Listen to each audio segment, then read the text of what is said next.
வேறு எந்த மதத்தின் மீதும் யாரும் கை வைத்து விமர்சனம் செய்ய முடியாது. இந்து மதத்தை செய்ய முடியும்.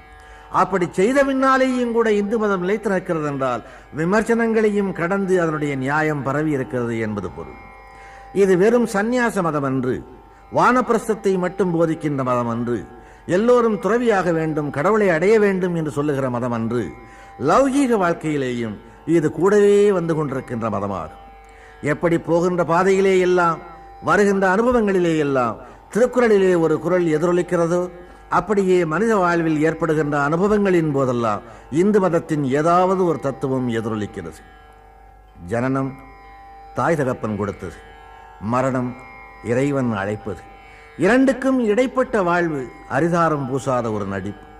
இந்த வாழ்வின் ஏற்றத்தாழ்கள் எவராலே நியமிக்கப்படுகின்றன, எவராலே நிர்வகிக்கப்படுகின்றன, எவராலே ஆட்டுவிக்கப்படுகின்றன என்பதை உலகம் இன்னும் அறிந்த